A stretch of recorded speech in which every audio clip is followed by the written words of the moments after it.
Good evening, everybody. I call to order the Bethany City Council meeting for Tuesday, July 16th, 2019. And to start off, our interim city manager, Ken Smart, has a few special presentations we'd like to make.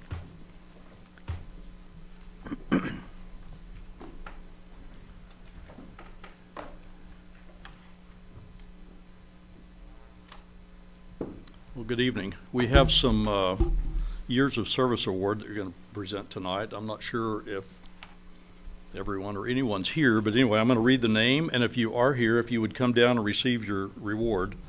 Delmer Baskerville for 5 years of service. We have Mark Dempsey for 5 years of service.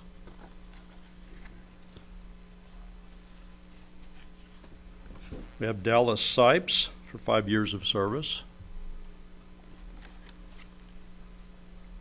Sounds like we had a real hiring spree about 5 years ago. We have Nathan Myers for 15 years of service.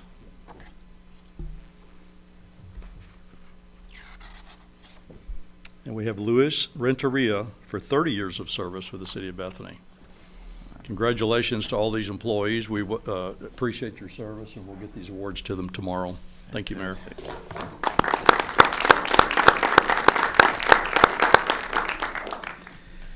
Please rise for the invocation and the flag salute. Mrs. Larson, will you lead us in prayer? And Amanda, will you lead the flag salute tonight, please?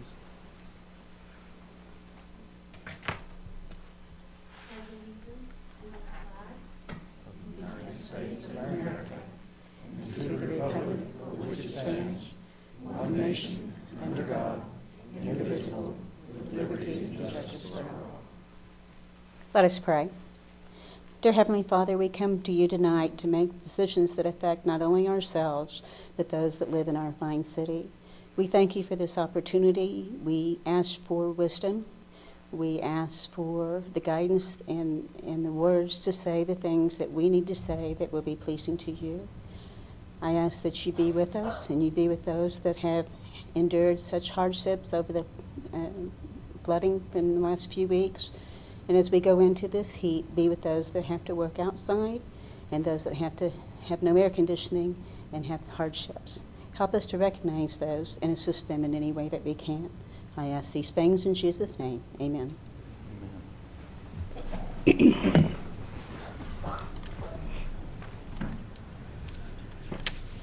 Item 1 is consent docket A through F. Do I have a motion for approval? I have a question, Mr. Mayor. Yes, sir. One of the first items on that claims docket was $12,500 for ACOG. And my question is, how is that number assessed? The population of the city, or what's I believe predicated it's on it? population. Do you know, Ken? I'm not sure. I'm not sure, Councilman Todd. We can find that out. Yeah, I don't know.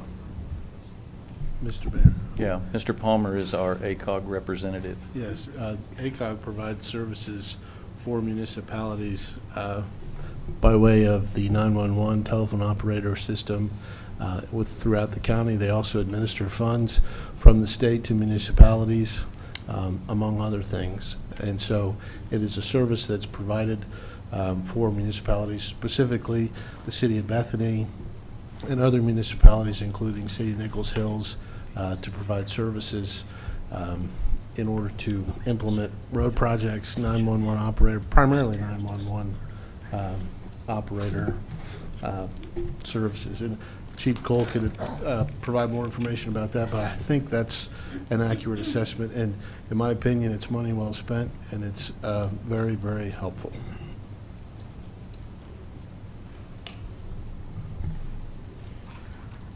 Any other questions? Do I have a motion for approval? Motion to approve, please. Please cast your votes.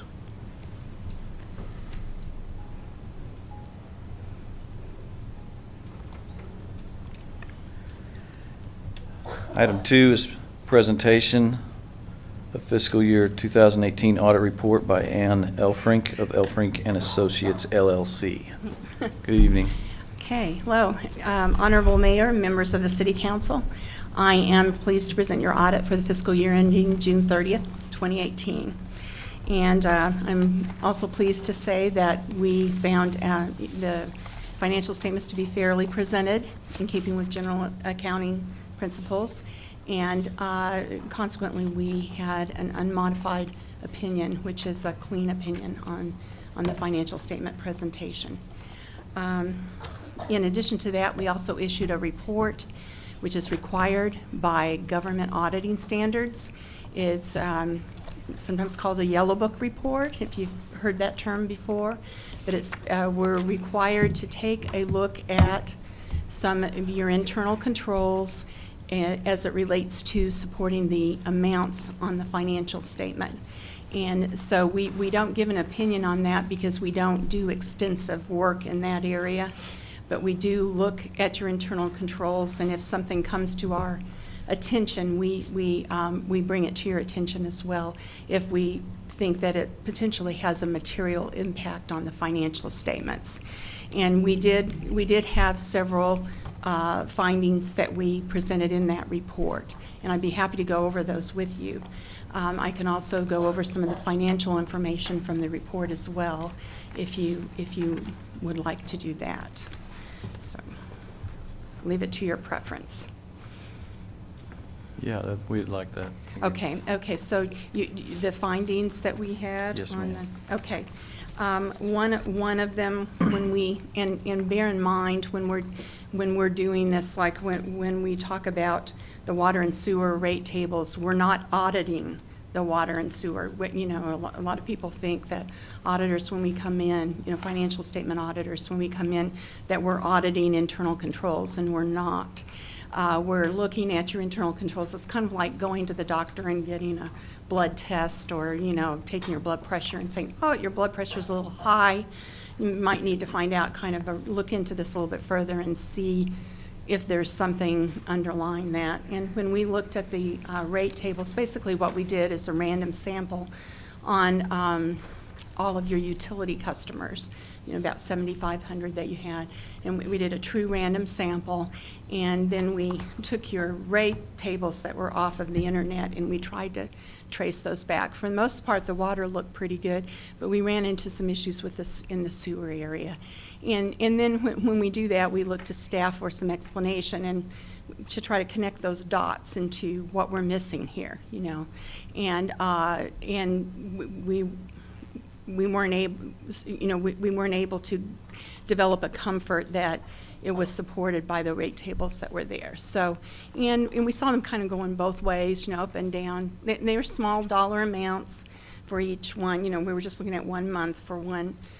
We had a sample of 40, I believe, and I had about 34 that came up in this particular area.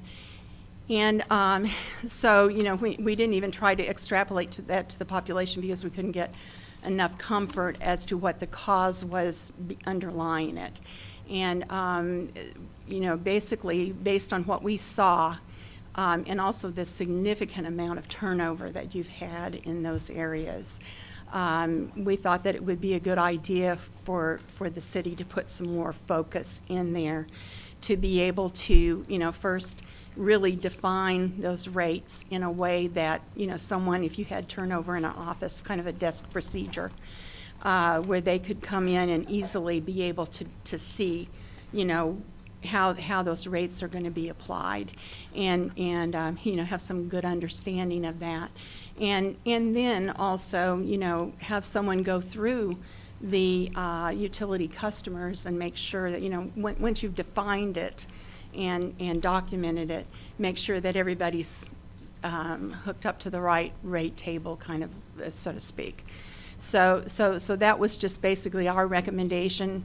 These things look small when you look at them, but given the 7,500 utility customers, more or less, and you extrapolate that, to the number of months in a year and what have you, it actually has it can have a significant impact. We just looked at one city where they'd gotten off a little bit on their volume, and they underbilled by $1 million by the time everything went together. So, those kind of things, seem small and insignificant, but they can have a significant impact on your financial picture. So just from that standpoint, we thought that we should bring that to your attention. Are there any questions about that particular one? Okay, that's probably one of the most significant one here. But also we noted that, and I believe Crawford and Associates, when they did a special audit, which of course they got into that in a lot more detail than what we would on a financial statement audit, but we did note, one of the things that we look at in just talking to people and what have you, that there's very little segregation of duties in the municipal court area. And that is, something that is, over and over again is one of the things we see that can be, can lead to or open the door for opportunity for, some things to take place that you wouldn't necessarily want to. So we thought that the segregation of duties needed a little more focus and attention in the municipal court area in particular. And then we also noted, just one of our auditors, in talking with your cash or area, that it was reported to her that the deposits were being brought to them sporadically by both the court area and the animal control area. And once again, especially that, those kind of things, even though there's not a lot of cash in the animal control area, just, from a qualitative standpoint and public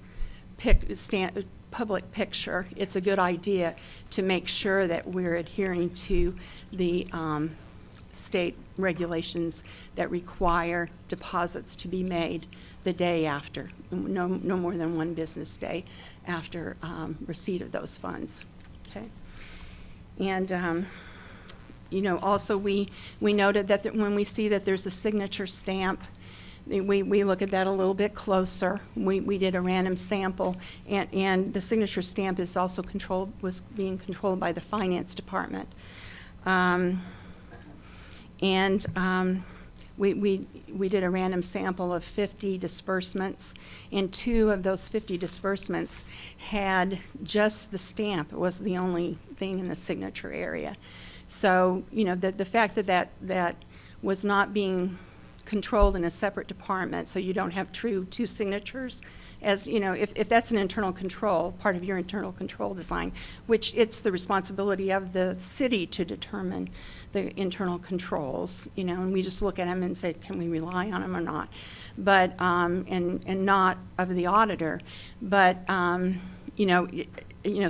cities will have electronic signatures built into their a signature plate. When they run the check, it's automatically applied, but there's control over who can print that, and you've got segregation of duties as to being able to print it. So we were looking at it, with the idea that you had established your tool signatures, requirement of 2 signatures as being, a segregation of duties, control over those disbursements of checks. Well, we saw both of those in the finance area, so that kind of overrode that second, segregation of duties. So our recommendation is that if you're going to use a signature stamp, that it should be, under lock and key, and not in an area where someone also has the ability to apply that second signature and or write, print checks. So that was a suggestion that we made. And there were two checks I needed to say that just only had the stamp on them. So anybody that could print the check, had access to the stock, could print the check, and had that stamp on them could, in essence, issue a check. So, and it was accepted and paid by your bank. But I should also say that we did look at those 2 disbursements, and they had all of the authorizations in behind them. There was no reason to believe it was something inappropriate that was taking place. Okay. Then, well, I think I've got a back of a page I need to go through right here. Okay, no, that's it. Okay, and then the last item is we became aware that there was a grant receivable of about $82,000 from ODEM in the Oklahoma Department of Emergency Management. It took us a couple months actually to get them to finally, because of all the flooding, trying to get a response from them. But, that the city was still owed that amount. It's $85,913. And it was, I want to say, I don't have the dates right in front of me, but I want to say it was a year to a year and a half maybe after your signatures. It's kind of in that, after your disbursements. So it's kind of in that time frame. And that this wasn't recorded as a receivable. You had turnover in staff, so no one was aware of that receivable, et cetera. And, we're recommending that the grant activity be monitored and booked if there's a receivable. Once those expenses go out, you've got a receivable, if they've given you a promise to reimburse you. So, generally, as a rule, that's the way it is. So our expectation would be to see that receivable on the books, which we didn't see. So those are the findings. And I can go over the financial information. First, are there any questions on any of the findings? No, ma'am. Okay. Mr. Mayor, Yes. all of these responses have been implemented. Is that fair by the city staff? That is, and you'll see their response, and I think they put a lot of time and thought into responding.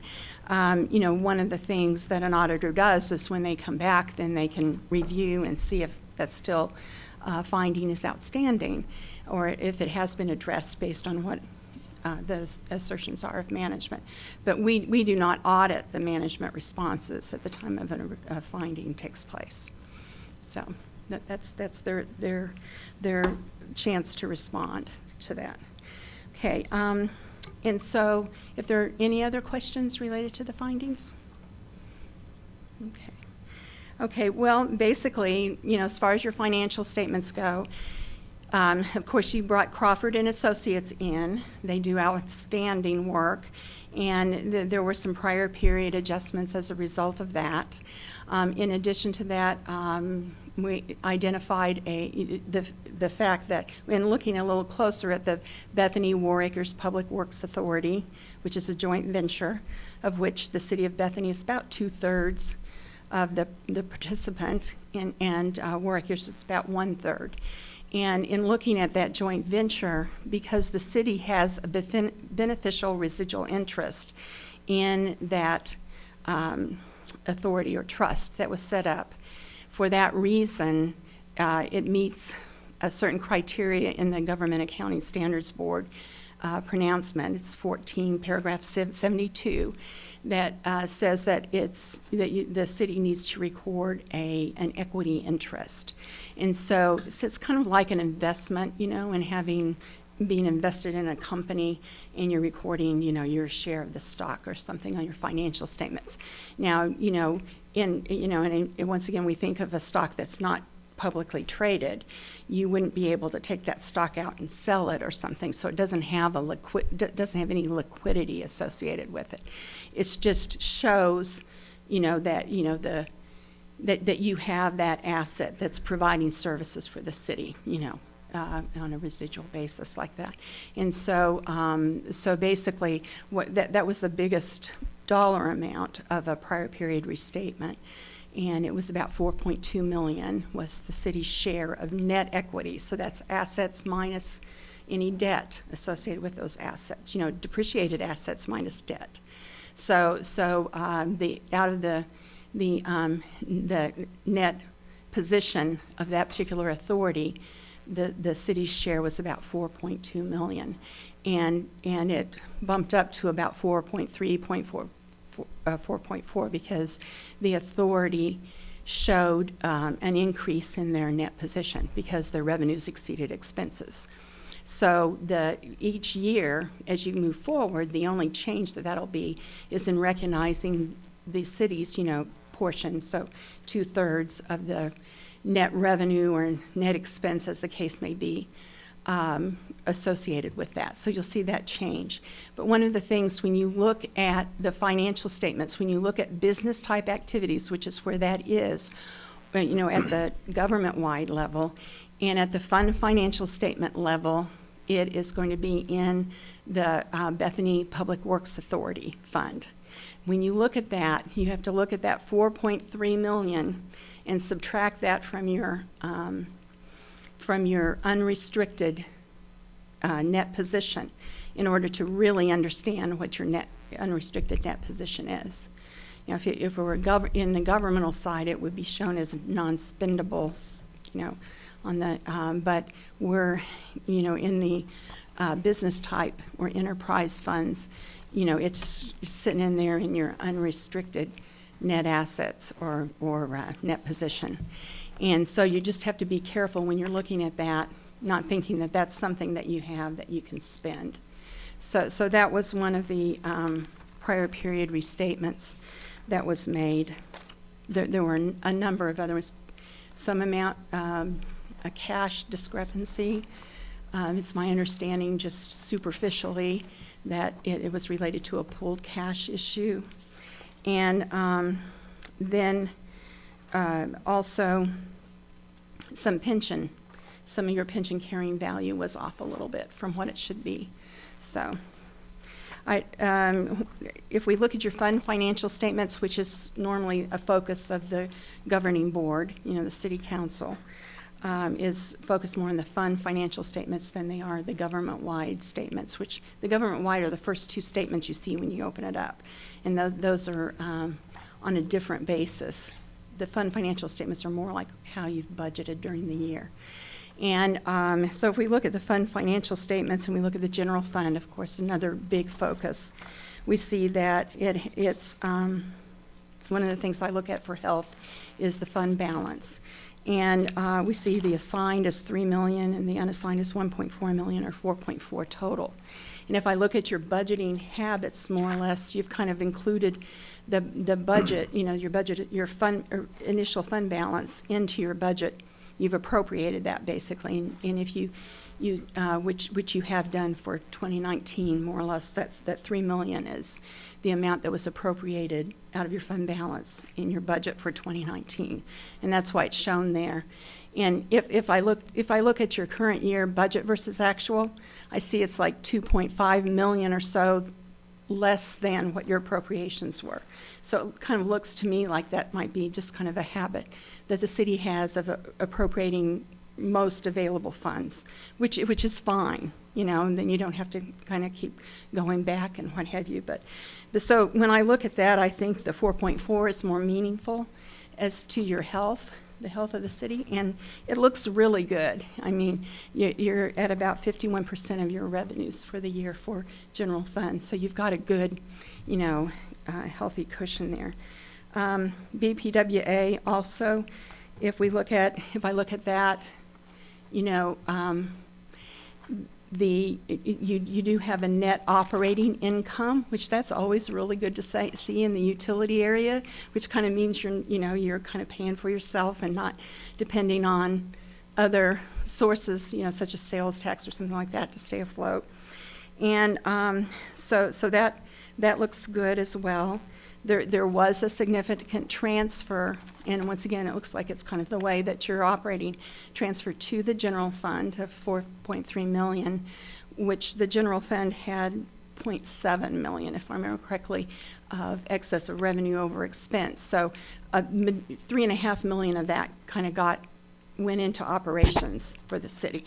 And it looks like that's kind of how you're operating as well. So it didn't surprise me at all when I saw that. So your net position, as I discussed before, was leading into before on BPWA is 6.9 million, but we have to subtract, it's actually 4.4 million is what that rounds to. That's the joint venture investment in Bethany War Acres, and then we come to 2.5 million of unrestricted, available net position, and that's about 31%, which is still healthy. But there was a significant, that the city transferred more from the BPWA than what they generated over to the general fund. So they did whittle away at their savings more or less in the PWA area. So that's basically kind of like my overview, and I'm certain that's enough to kind of, put you to sleep. I know I can just go on and on and on about accounting. It's just such a fun subject, What do they say? They say it about engineers, but accountants too. We're not boring. We just get excited about boring things, So that's all. That's all. So, are there any questions? I don't think so. Okay. Thank you. Okay. I think the I've covered report it in speaks some, for right? itself. Okay.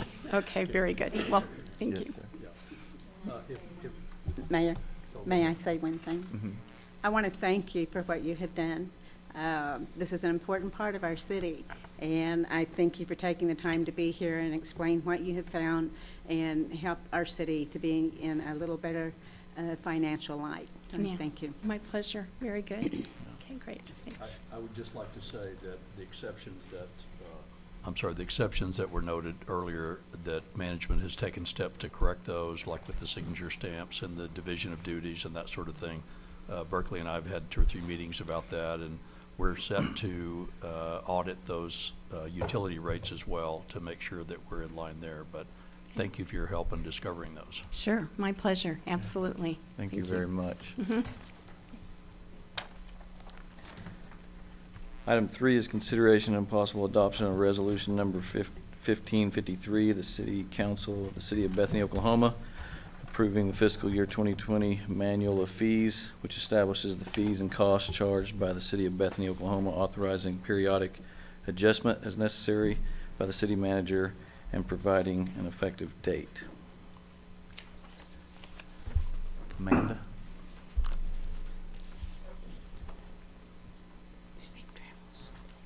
Good evening, Mayor and Council. I don't necessarily have a staff report, but what I have for you is what me and my staff are proposing that we adopt for the updated fees for the Community Development Department. Based on historical knowledge that I can find, we haven't really updated these fees since about 2010 to 2012, so we are definitely a little behind. We did some extensive research and knowledge on what other towns around us are currently charging for all of these things, including Mustang, Yukon, Reno, Edmond, and Oklahoma City.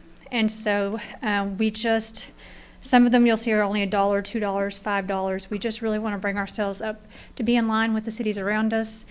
In some of the other cases, it was that we weren't charging enough to even cover our costs. So say for newspaper publishings, we were charging $63. It's more like over $100 every time we do a publishing. So really just trying to get ourselves to where we're not losing money and really covering our costs. And then we would hope to look at this every year and make adjustments as needed and bring it to council. Does anybody have any questions? I do have a question for the attorney, because I assume that the attorney prepared the resolution. And in the staff report, the last paragraph says that they made the recommendation for the staff reviews, that the staff reviews and updates and the fees on an annual basis, and that the city council reviews and approves the fees on an annual basis. In reading the resolution, I'm not quite clear that it's going to be approved on an annual basis by the council. The last paragraph indicates that the city manager will be the one that adjusts or authorizes those fees. So could you clarify that for me, please? I can. It's actually contemplated, and this is something that I've worked with staff quite a bit on, because what this does is it maximizes transparency for your residents. I mean, now you've got a singular source for them to go online and look and find how much everything costs. But it's contemplated that this evaluation will occur as a part of the budgeting process. So as you begin the budget process next year, which will start, probably November, December, something like that, then staff will come back to the council and make recommendations if adjustments need to be made to the fee structure. So it's handled as part of the budgeting process. So the adjustments, I think, are only contemplated to be made by the city manager during the fiscal year if something unusual arises. Thank you for the explanation. And it says an effective date of, It's September the 1st. And so Amanda Yeah. can provide an explanation Yeah, as we to that. decided date. on September 1st just to we'll have to contact Encode, who we use for all our permitting and licensing.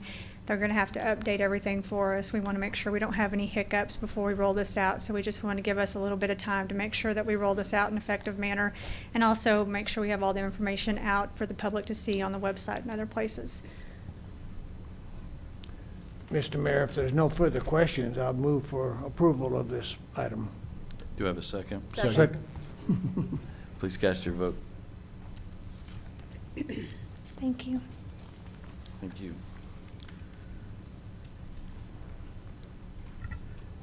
Item 4 is consideration and possible adoption of resolution number 1554 of the Bethany City Council declaring an emergency as a result of the collapse of a sanitary sewer interceptor line located on Northwest 46th Street between Peniel and College, approving project plans and specifications for the repairs, waiving formal competitive bidding as allowed by law, authorizing an informal competitive bidding process as necessary for repairs, authorizing the interim city manager to execute emergency contracts as necessary for repairs, providing for the termination and extension of the provisions of this resolution, and authorizing the interim city manager to carry out all applicable provisions. Mr. Caton?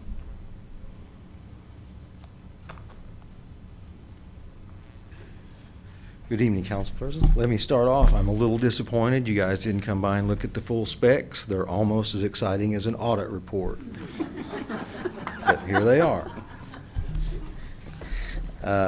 You might remember we had a collapse of our east interceptor on sanitary sewer up by between College and Peniel back in May. That pipe carries about one-third of the wastewater from the city of Bethany. You did authorize an emergency repair, which is more or less a little patch in the section that collapsed. The patch appears to be working, but I'm sure you've all noticed the annoying roadblocks that the bypass pumping is still in place in case the rest of that pipe decides to collapse tonight. So we're still at that point. The city attorney has done yeoman's work on looking up what we can and can't do. I want to make sure everybody's clear on this. The law would allow us to not go through competitive bidding. That's not what this is about. I promise you I'm going to hand deliver these specs to at least 5 companies I know do this kind of work. We will get bids. What we're doing is trying to waive the formal 21-day publication requirement so that we can get this thing moving ahead as fast as possible. But we will be going through a competitive bidding process. We will open the bids in time. I'm specifying the 30th of this month they have to be in, so we can open the bids, analyze them, and have him in front of you for award of bid by the next council meeting, the first one in August. That's the plan right now. If there, like I say, the obvious question, and it's a good question, is this really an emergency? If we repaired the thing back in May when it collapsed, why is this an emergency? It probably isn't right now as we speak, but again, it could be in an hour if the rest of that cast iron pipe decides to collapse and most of the top's gone out of it. So what we're really trying to do is expedite the bidding process, and again, legally, this is the way to do it. So, any questions, I'll be happy to answer. Yes, Mr. Caton, is it safe to assume that if we let the contractor that's up there now and has their pumps and everything there, and we move on this expeditiously, that possibly there would be a cost savings? It's not possible, it's probable, actually. They're already mobilized, and that's a big part of a job like this, is this is very specialized, expensive equipment, and since they're already mobilized and have their crews in the area, they're also doing that small job over on Central. That could be a significant savings to the fact that they're already mobilized. So we will still competitively bid, but that expedited process may actually take advantage of the fact that we already have a contractor mobilized in the area. Yes, sir. Thank you. Mr. Caton, is this the same line that they're currently working on? Or is this a different section, or help me to understand that? No, I should have looked at your book there. What you're seeing today, working today, is CIP 15-01, which is a sewer extension between College and Central for those poor people that had a private line, and that's the one they're actually installing today. That's going swimmingly well, by the way. They're going to have all the pipe in the ground by the end of the week. So that one's going. But this is a different one. That's a small job. This is a big one. Like I say, about a third of your wastewater goes through this pipe. So it's going to be important to get it fixed. I know I had heard that OMAG has a machine, I forget what it's called, that the city can use free of charge that maps your lines, your sewer lines and whatnot, and it'll even map them and put them in the cloud so we know what we have, where they are, what they are. And I was told that this line on the reports said that it was clay. Come to find out it was cast iron. And so, do you know anything about this particular machine that cities can use? The part I know of about it, the mapping part of it is pretty much the locations. I'm not sure about the materials. That's kind of data would be good old-fashioned, get in there and get the pieces of paper and make notes. And unfortunately, that was the problem. Our pieces of paper were not accurate. It was just by sheer luck that we've noticed a little mark in blue where somebody had written the word bore on there, and all of a sudden we figured out why it was cast iron in that area instead of clay. I don't think that device would have ferreted that out on its own. Do you think, because I think what I've heard right, this machine will kind of tell in what shape the line is in? It would, and in this case, it would have said what line, because it had collapsed. Yeah. So in your opinion, your expert opinion, do you think that machine is something that the city of Bethany should utilize? You know, I just don't know. In this case, probably not. There are other places it might. The problem is when those lines are in service, sometimes those machines are a little bit iffy. And this one in particular runs pretty full most of the time, and so the flow sometimes can mess it up as well. Some of the more remote or neighborhood lines perhaps, but you know, our guys do a good job of keeping up on where they're having problems and everything. It'd probably be really good to use in those areas where we know we might have a little iffy thing going on. Yes, sir. Are there any other questions? Do I have a motion? I'd like to make a motion that we approve this, please. Do I have a second? Second. Please cast your votes.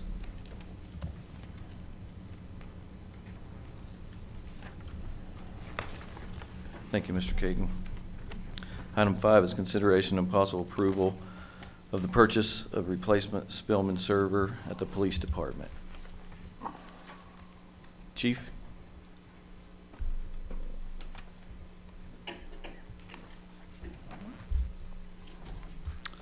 Thank you, Mayor. Good evening, Council. We have forecasted this replacement for about the last 4 budget years.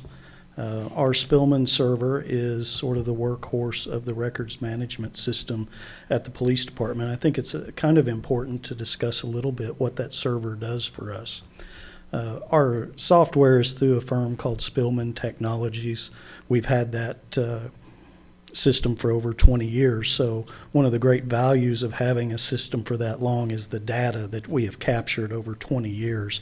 When you think about individuals, vehicles, items of evidence, that type of thing, to have that at your fingertips and to be infinitely searchable by almost any parameter is just outstanding.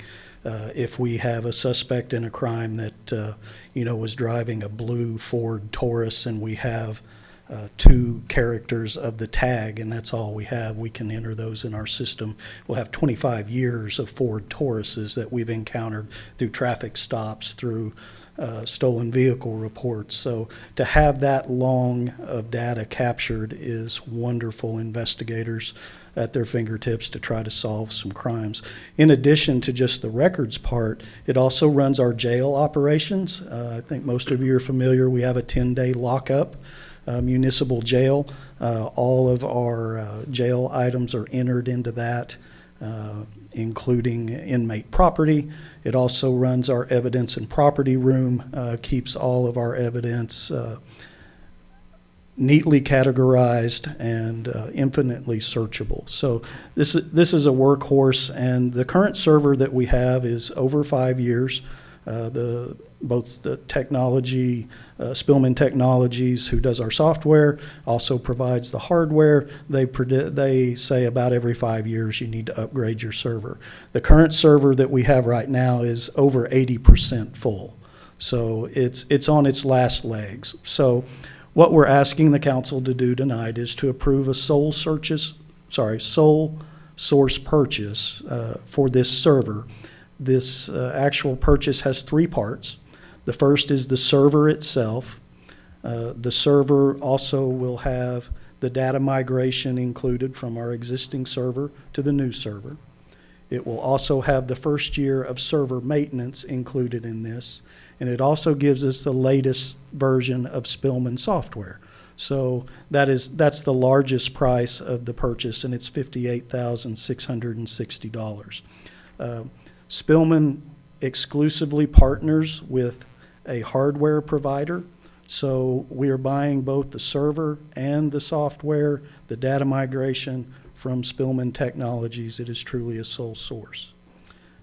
In addition to the server, we're also bringing our department into both state and federal mandates for how we report our crimes. Since about the 1920s, the standard for police reporting to the FBI has been a system called UCR, Universal Crime Reporting. So every agency, most every law enforcement agency within the United States uses UCR. It was based on a 1920s model, and it basically breaks down crimes into 8 different categories. And through those 8 different categories, you can have a sense of what's going on within any certain jurisdiction. Well, 8 categories is not enough for a municipality of our size, let alone for Oklahoma City's size, Tulsa's size, to really have a real view of what type of crimes are. So the new incident-based reporting system actually will have 49 different designations for crimes. So one of the great things about including this module that will convert us from UCR to the IBR is it takes all data entry out of it.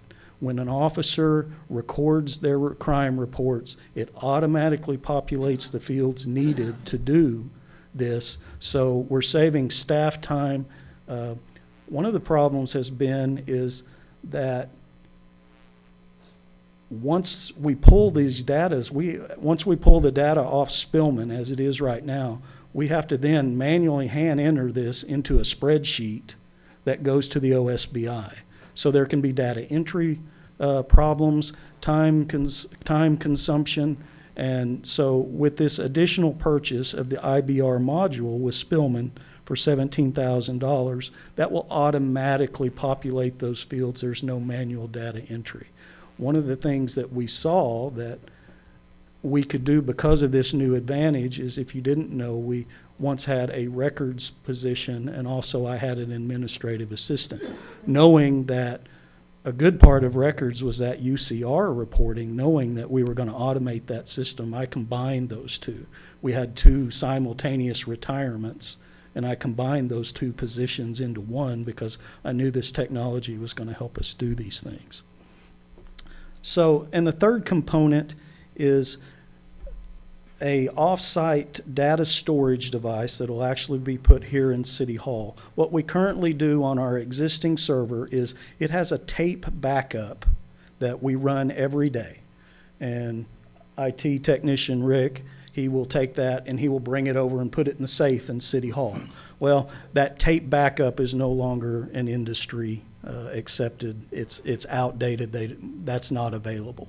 So rather than paying a very expensive cloud storage, and to be quite honest, I am not familiar enough with the cloud yet to be completely convinced of its safety, I felt better in having an off-site storage here at City Hall. That way, if a tornado hits our building and wipes out our server, hopefully it didn't get City Hall as well, but we can back up automatically because the council approved a data link some time ago between our two buildings. So rather than paying ongoing cloud storage, we thought it'd be better to pay the $4,400 for the 8 terabyte drive as a one-time cost. So because Spillman only partners with this company, which is, Solutions 2 for their hardware, even that is a sole source. The reason it wasn't included in Spillman quotes was it was sort of an afterthought. When we found out there was no longer going to be a tape drive available, we had to decide whether we were going to go with the cloud or an external storage device. So I know these things are expensive, but this should carry us for a good 5 to 6 years. It gives us the latest version of the Spillman software. If you didn't know, anything an officer can do at their desk in the station, they can also do in their patrol car, which is huge. That way, if they've got reports to write, they can do it and still be visible in the community and not have to be at the station. So, like I said, this has been a 20-year culmination of a great partnership with Spillman. They are truly a turnkey. Everything that we need to do within the police department, we have the availability to do it with one company. And one thing that's really huge for us is if you have providers of software and you have separate providers of hardware and then you have a third-party storage, if there's a problem, you often get this. Well, it's not us, it's them. We make one call if there's a problem, and we have technicians within minutes that can remote in and fix most things. So the original quote for the server itself was about $8,000 more than what I'm asking you for, and I wanted to explain that. When Rick spoke to Spillman, it became apparent to Rick that there was no need to pay an individual to actually be here in Bethany, Oklahoma to do this work. The data migration, it can be done remotely, and that saved us a little over $8,000. So we were able to cut that price down. But, you know, it's a total of about $80,000. It should carry us for 5 or 6 years. I think it's a wise decision. And I'd be glad to answer any questions. And every good cop brings backup, so if it's technical, I may ship it to Rick. Do we have any questions? Mr. Mayor, I have a question. Yes, sir. Chief, or is there any elements of this new Spillman that provide additional or improved interoperability between Fire EMS and Samaritan? The fire chief has looked at a Spillman option. They actually have a fire option. To be quite honest, I don't know where the chief is on that, but absolutely. The answer is yes. Okay, thank you. Mr. Todd? Yeah, Chief, I'd like to know if this money that you talk, this possible $80,000, is that come out of your existing police budget, or are you asking for an additional appropriation? I asked for this to be included in this year's capital improvements. Yes, sir. Would this allow enough storage space, presupposing you go with a body cam system and then to store that data? Will that allow sufficient storage for that? I'll refer that to Rick. I know that my friend at Nichols Hills recently got body cameras for his officers, and the great expense on body cameras is the storage. Mm-hmm. And the software to make the cameras work and to present on in-court and so forth. And I know that they chose not to go with cloud storage because it was so expensive, and they got very large terabyte storage devices to store those. But maybe Rick, I don't know what, I know our external is 8 terabytes. That seems like a lot, but I'll let Rick. Good evening.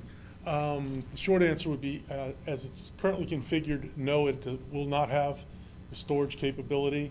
But the chassis that we bought that has the storage in it is scalable. We can always add more to it if we need. So, like I said, as it currently stands, no, but it would be easily expandable to accommodate if we do decide to go with body cameras. You have another question? Well, the last question I would have, I heard Chief say that the existing system has worked for 20 years. Yes, sir. And now we're asked to spend $80,000 to last for 5 or 6 years. What's it going to take to last for 20 years? Well, sir, the current server that we're using is actually 6 years old. It was replaced 6 years ago. In the law enforcement, they're constantly adding more and more requirements and paperwork that has to be done by the officers. When we installed that server 6 years ago, we put about 19 years worth of data on it. Actually, we've been with Spillman for 24 years now. We put 19 years worth of data on it, and it filled up about 24% of that server. In the last 5 years, or 6 years, it's now at 83%. So we're using a whole lot more space than we've had before due to so the fact that it's just, when an officer makes an arrest, there's just so much more paperwork and information and data that is stored on this system. So typically, a server is only really good for about 5 years. We've got 6 years out of this one. It could possibly go on for another year, but we really don't want to push that. As I said, the storage has been increasing exponentially. The chance of getting another year out of it is not something I would really care to risk. Any other Does that answer your questions, or do I question, have a sir? motion? I'd like to make a motion if there's no more questions, that we approve this. Do I have a second? Second. Please cast your votes. Thank you. Thank you, council. Thank you, Mayor. Thank you, Chief. Thank you, Rick. Item 6 and item 7 are proposed executive sessions. Item 6 is consideration and possible approval to enter into executive session for the purpose of discussing fiscal year 2020 collective bargaining agreement between the City of Bethany and FOP Lodge 161. Item 7 is proposed executive session, consideration and possible approval to enter an executive session for the purpose of discussing fiscal year 2020 collective bargaining agreement between the City of Bethany and the IAFF Local 2085. Do I have a motion to go in executive session? Motion? Do I have a second? Second. Please cast your votes.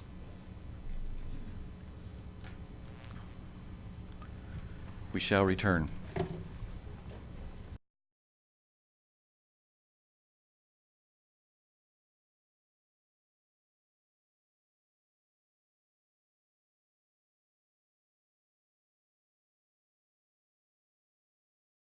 Thank you, everybody. No decision was made in executive session. Item 8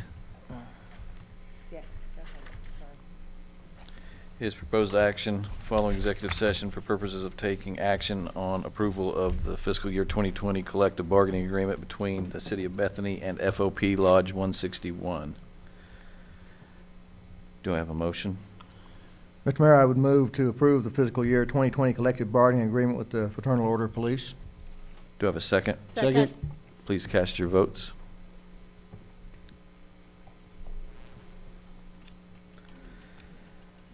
Item 9 is proposed action following executive session for purposes of taking action on approval of fiscal year 2020 collective bargaining agreement between the City of Bethany and the IAFF Local 2085. Do I have a motion?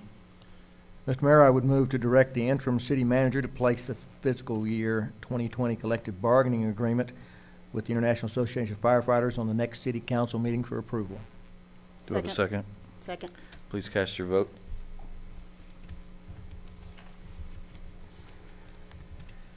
Item 10 is citizens' opportunity to address the council on general topics related to city business or services. 3-minute limit. No action may be taken on matters under this item. Do we have anybody tonight that would like to address the council?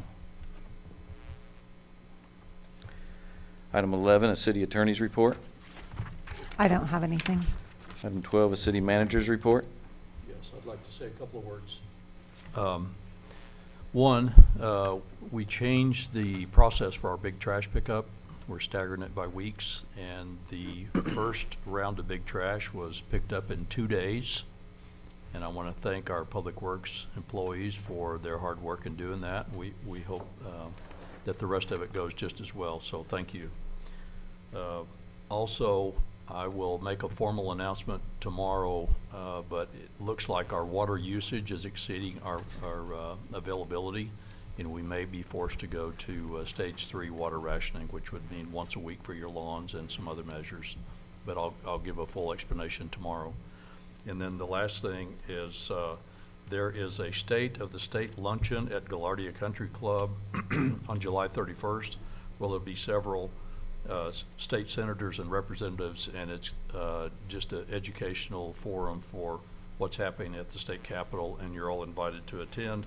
It's hosted by the Northwest Chamber of Commerce, so if you would like to go, you can contact them. That's all I have, Mayor. Thank you.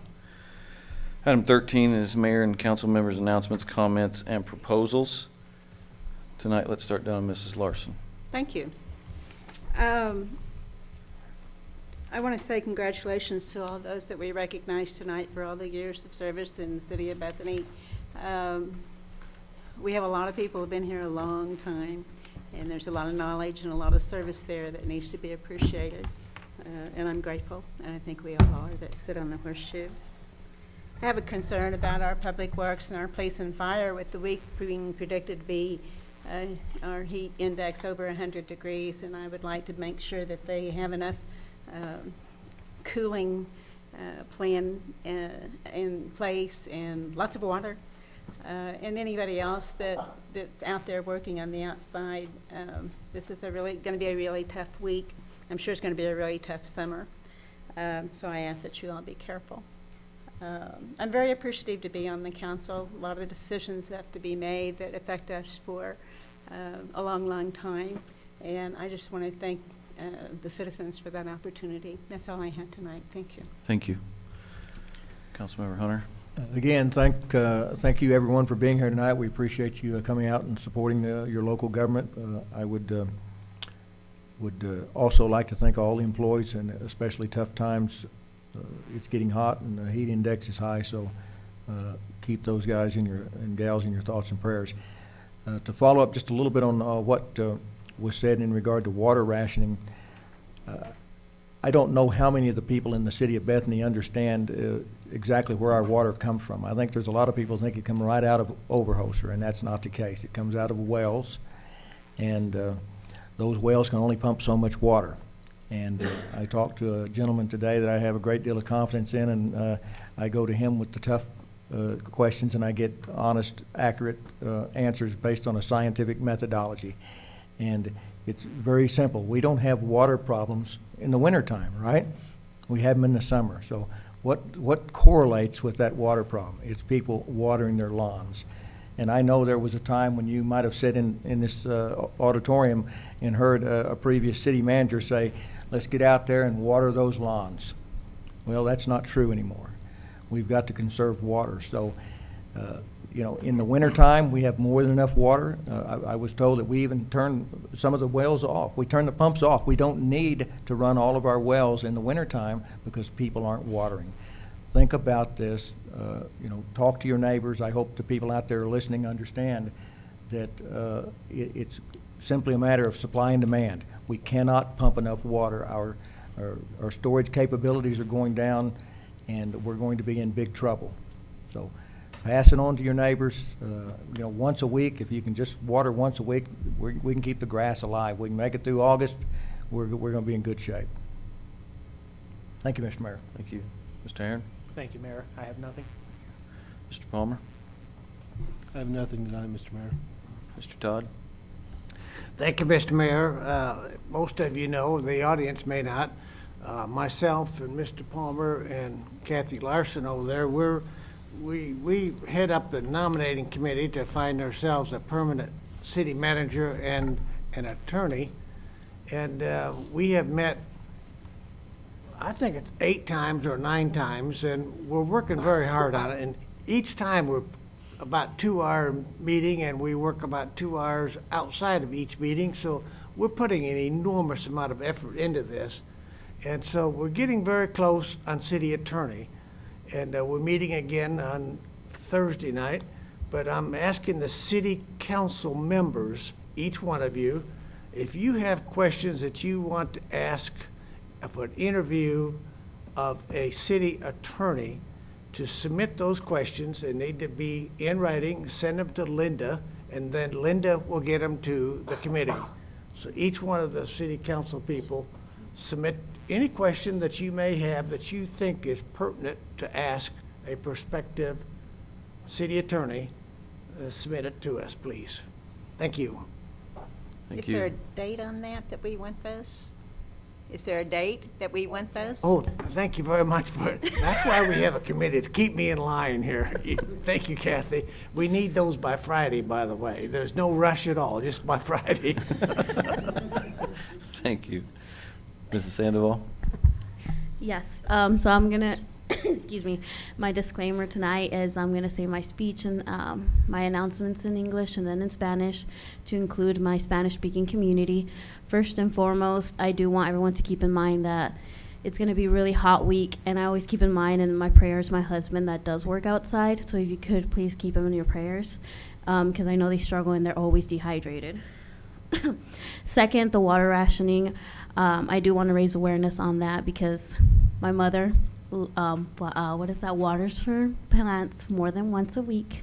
So I will have to preface that. So now in Spanish. So quiero que todos tomen en consideración las personas que están trabajando afuera, que esta semana va a ser muy caliente, incluyendo a mi esposo que sí trabaja afuera. So por favor, tómenlo en cuenta y por favor recen por él. También cuando se trata de nosotros limitando nuestra agua, tienen que solamente limitarse a ponerle agua en sus plantas una vez a la semana, incluyendo a mi madre. Gracias. Thank you. Thank you. I just had something that I wanted to talk about and take this opportunity. I know we just celebrated the Freedom Festival, 4th of July parade, all of that, the fireworks.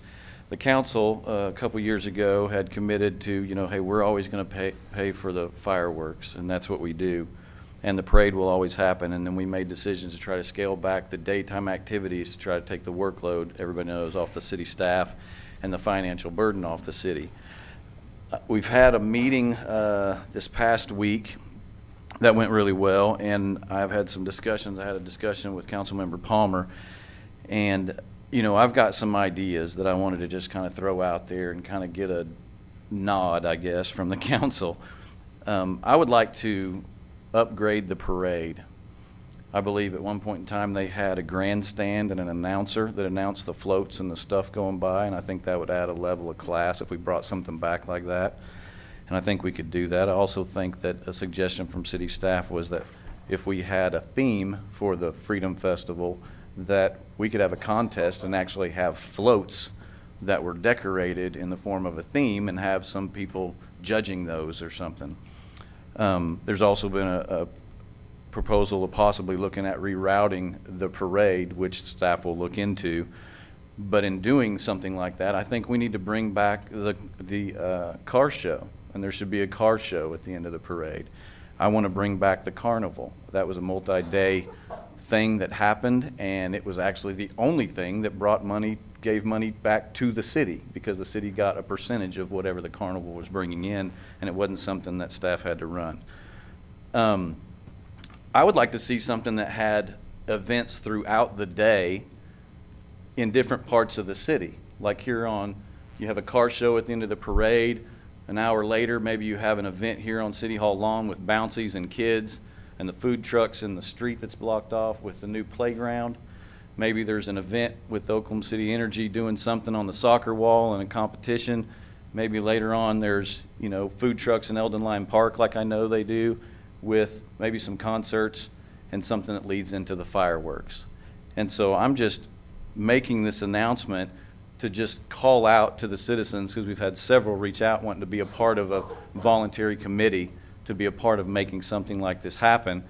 And it's going to take citizen involvement. In my discussion with Councilmember Palmer, he had a great idea, and so I don't want to take the credit for it, so I'm letting that be known. But I furthered that conversation by talking to Hank, and I'm going to put him on the spot tonight. But Councilmember Palmer pointed out, and I would like the council, maybe it's a resolution or something, because we said that every year we would do the OMAG training. And that's something that we put into place so that after us, councils would also have to do the OMAG training every year. And as a result, we get about $10,000 for doing that.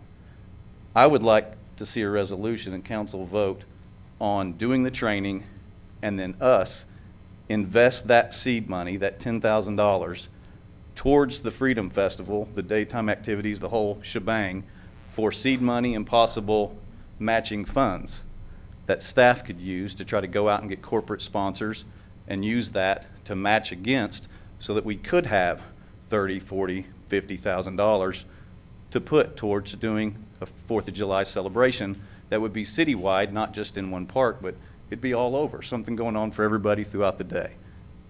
Hank, do you think you could take that investment and go out and try to get matching funds and pull something significant together?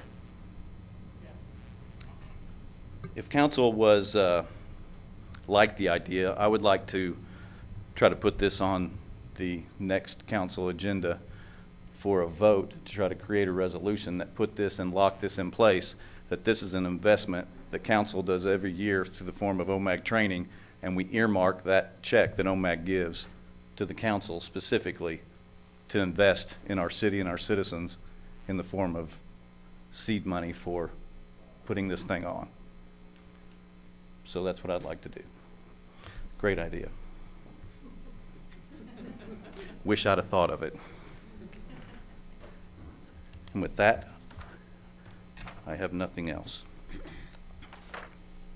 Item 14 is new business. Do we have any new business? With no new business, I declare us adjourned until August 6, 2019. I call to order the Bethany Public Works Authority. Item 1 is the consent docket, A through C. Do I have a motion for approval? So moved. Do I have a second? Please cast your vote. Item 2 is new business. Do we have any new business? With no new business, I declare us adjourned until August 6, 2019. I call to order the Bethany Hospital Trust. Item 1 is consent docket A through C. Do I have a motion? So moved. Do I have a second? Second. Please cast your votes. Item 2 is new business. Do we have any new business? With no new business, I declare us adjourned until August 6, 2019. I call to order the Bethany Development Authority. Item 1, consent docket A through C. Do I have a motion? Do I have a So moved. second? Please cast your votes. Item 2 is new business. Do we have any new business? With no new business, I declare us adjourned until August 6, 2019, and with that, we are adjourned.